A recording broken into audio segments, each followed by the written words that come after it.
tugas akurat dan terpercaya. Hari ini kita sedang berhadapan dengan Bapak Kades Desa Cipta Karya, Desa Cipta Karya, Kecamatan Sumbetung, Kabupaten Bengkayang, Provinsi Kalimantan Barat. Seiring dengan berkaitan dengan pembagian BLT tahap 2, Pak ya. Ya. BLT tahap 2 saat ini kita langsung minta komentar dengan Bapak Kades. Kira-kira Pak Kades, dengan adanya konsep daripada pembagian BLT tahap 2 ini, kemana aja jalannya Pak? BLT tahap 2 ini tetap kita mengacu kepada hasil dari penjajahan relawan desa. Jadi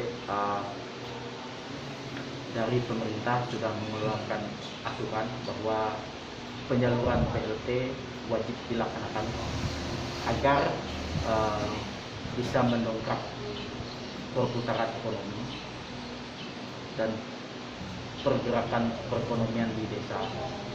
Ya, sasaran kita tetap masyarakat yang berdampak dari pandemi COVID-19, sehingga arahan kita bagi masyarakat yang menerima BLT tetap menggunakan dengan bijak, utamakan kebutuhan bukan keinginan. Jadi jika mereka memerlukan untuk membeli pupuk untuk pertanian, silahkan. Jika mereka mau menggunakan untuk membeli beras atau keperluan dapur, silahkan. Jadi kita tidak ingin masyarakat menggunakan BLT ini untuk hal-hal yang tidak diinginkan, terutama biasanya mungkin untuk membeli hal-hal yang bukan prioritas. Di masa pandemi ini kan kebutuhan yang paling dibutuhkan oleh masyarakat kita ini kan selain kebutuhan pokok juga kuota untuk anak-anak sekolah, karena di masa pandemi ini masyarakat kita sekolah secara daring dari rumah, jadi pengeluaran mereka sedikit bertambah. Kita arahkan mereka untuk keperluan bagi anak sekolah juga. Baik Pak Kades, dengan adanya dengan adanya pembagian BLT tahap 2 ini kan dampak daripada COVID-19 ya Pak Kades ya. Kira-kira berdampak dengan pembangunan yang seharusnya Bapak bangun sampai saat ini Pak? Bentuk pengaruhnya dalam pembangunan fisik ya, tentu ada beberapa pembangunan fisik yang kita tunda karena mengingat anggaran yang akan kita bagi dan juga aturan dari pemerintah yang mengarahkan kita juga untuk pendataan desa SDGs, yaitu pendataan pembangunan berkelanjutan. Di dalam pendataan tersebut kita membentuk satgas dan juga memerlukan anggaran. Jadi setelah BLT kita diarahkan pemerintah untuk membentuk satgas SDGs dan juga anggaran kita direfokusing untuk penanganan pandemi COVID-19, di mana 8% dari anggaran dana desa itu kita gunakan untuk penanganan pandemi di desa, sosialisasi, edukasi, penanganan jika ada yang terkonfirmasi, dan banyak lagi hal-hal lain yang harus kita lakukan untuk menangani dan meminimalisir penyebaran pandemi COVID di desa. Baik Pak Kades. Dan di sini juga kita kan selalu bertanya-tanya nih Pak Kades, bahwa kadangkala di berbagai daerah itu banyak hal-hal pembangunan misalnya belum bisa tersentuh karena akibat daripada pandemi COVID-19 ini kan.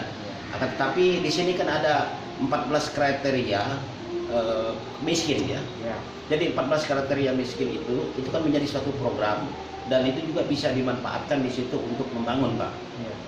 Kira-kira kalau misalnya itu dilakukan kan berarti harus ada koordinasi dengan masyarakat. Kalau kita bicara masalah miskin, semuanya juga mengaku miskin, ya kan? Tapi dengan demikian mental itu yang tidak pernah merasa miskin kan. Jadi dengan itu kira-kira dengan 14 kriteria miskin ini kira-kira di mana Bapak harus menempatkan nanti Pak, sehingga Bapak bisa membangun apa yang Bapak sampaikan tadi Pak? Untuk kriteria miskin tersebut, ya, kalau kita berbicara miskin, ya banyak faktor yang membuat kita miskin. Tapi biasanya yang membuat kita tidak mampu itu kan keinginan. Jadi bagi kita pemerintah desa, kita tetap mengimbangi pembangunan fisik dan pembangunan sumber daya manusia. Sumber daya manusia diantaranya mungkin kita pemberdayaan dengan mencoba membuka peluang-peluang usaha lah. Salah satunya ya kita mulai sekarang dari kita itu salah satu mengubah masyarakat supaya mereka bisa mandiri dalam mencari pendapatan di luar pertanian. Kita di Cipta Karya sudah membuka rumah. Kita lihat dampak dari kita membuka usaha itu sangat positif.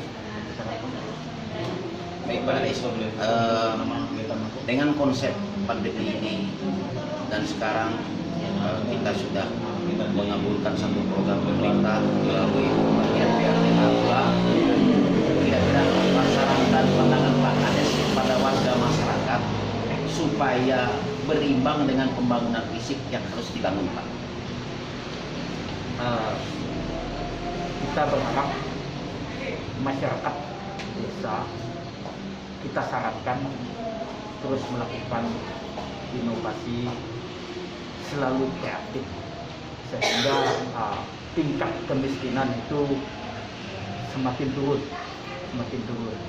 Dengan tingkat kemiskinan di desa semakin turun dan kreatifnya masyarakat, saya merasa desa akan maju dengan sendirinya. Dengan majunya desa, tidak ada orang lagi mempunyai kategori miskin di desa. Berarti desa selanjutnya memikirkan hal-hal yang bisa mengembangkan masyarakat itu sendiri. Mungkin salah satunya selain membuka unit usaha, jika masyarakatnya kreatif, desa juga mungkin bisa membuka peluang-peluang pekerjaan lain di desa. Karena desa ini kita tahu adalah sumbernya bahan baku dari semua produksi yang ada di kota. Sebagai contoh, pisang ada di desa, ubi ada di desa, tapi jajanan yang orang kampung beli di pasar itu jajanan yang sebenarnya ada di desa. Jadi intinya jika masyarakat kreatif, ya itu tadi, angka kemiskinan kita menurun dan desa punya peluang dengan anggaran dana desa untuk mengembangkan masyarakatnya. Baik Pak Anies, artinya di sini mindset itu memang perlu dikedepankan Pak Anies ya. Dengan membangun mindset itu tadi berarti menciptakan satu daya pengembangan sehingga bisa menopang kehidupan walaupun pandemi saat ini menjadi satu dilema di masyarakat, atau ini bukan masyarakat lagi, bahwa ini udah menyangkut dunia internasional kan. Jadi dengan demikian mungkin itu yang Pak Kades bisa sampaikan Pak Kades ya. Baik pemirsa, bahwa inilah hasil wawancara kita langsung dengan Bapak Kades, Bapak Benyamin Kalvin. Harapan beliau memang ke depan, walaupun di tengah-tengah pandemi ini yang melanda bangsa, justru Pak Kades optimis untuk membangun masyarakatnya dan tidak mengalami segala kekurangan. Dan Pak Kades juga berharap bahwa masyarakatnya selalu mengedepankan pola pertanian sehingga bisa menutupi kekurangan keluarga yang ada. Demikian Pak Kades ya. Baik pemirsa, jangan lupa share kepada teman-teman dan klik like dan subscribe. Selamat siang.